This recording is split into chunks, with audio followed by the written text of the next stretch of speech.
Nous allons aborder ce 4e épisode et donc vous l'aurez compris, il s'agit de mes cheveux. Donc comme vous le voyez, j'ai les cheveux courts. Bon, ils sont pas très courts non plus, mais ils sont courts. Mais ça n'a pas toujours été le cas. Parce que avant, j'avais les cheveux très longs. Et quand je dis très long, c'était vraiment très long. Il m'arrivait jusqu'aux genoux. Et donc, j'étais jeune, hein, j'avais la vingtaine. Et j'avais mes cheveux très longs.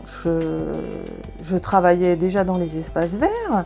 Et donc, quand on a les cheveux longs comme ça, il faut savoir une chose, c'est que on pense que les cheveux longs, c'est pas beaucoup d'entretien, mais c'est vraiment beaucoup d'entretien. Surtout quand ils ont cette longueur-là. Donc, avec mon métier, je me les lavais, heureusement, tous les 2 jours, voire tous les jours. Ça me prenait énormément de temps parce qu'en plus, ils sont très épais et puis j'en ai beaucoup. Donc, ça me prenait énormément de temps. Si je pouvais le faire tous les 2 jours, je le faisais tous les 2 jours. Mais sinon, j'étais obligée de le faire tous les jours. Et heureusement. Donc, c'était un matin d'été. Il faisait très chaud.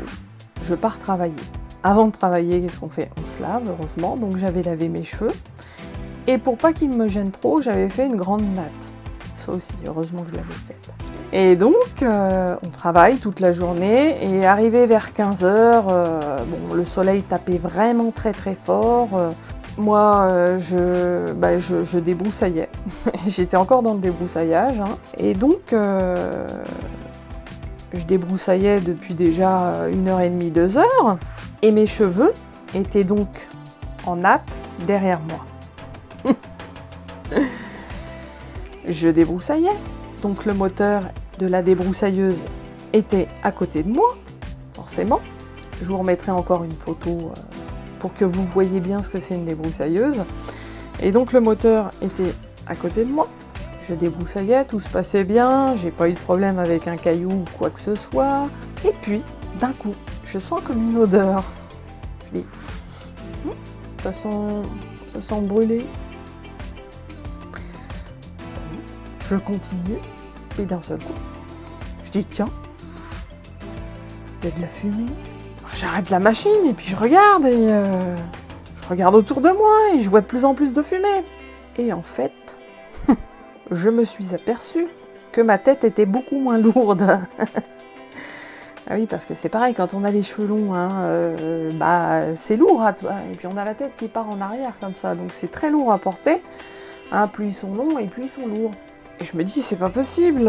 J'attrape ma natte et je vois qu'en fait, elle est en feu.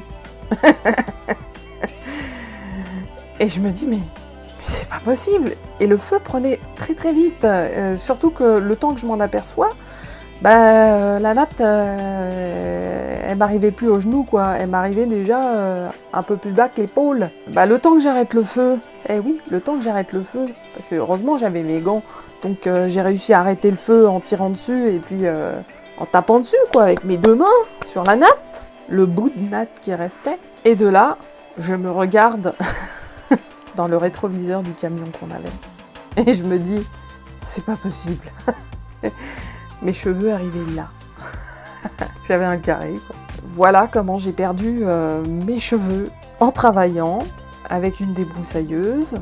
Tout ça pour dire, encore une fois, même si vous prenez toutes les précautions possibles et imaginables, un accident est vite arrivé.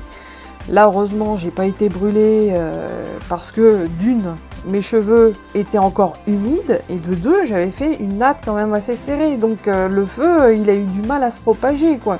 Mais sinon, je pense que ça aurait pu être vraiment grave parce que je m'en suis pas aperçue tout de suite, même s'il y a eu cette odeur.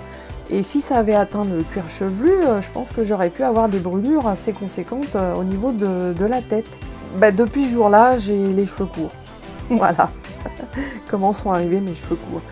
Donc voilà, c'était encore une de mes histoires qui m'est arrivée. En général, c'est souvent dans le travail que ça m'arrive. Mais j'en ai encore plein. Donc je ferai ça dans des prochains numéros. Mais en attendant, si tu as aimé ma vidéo, n'hésite pas à mettre un pouce bleu, à t'abonner à ma chaîne et à partager. Et suite au prochain numéro.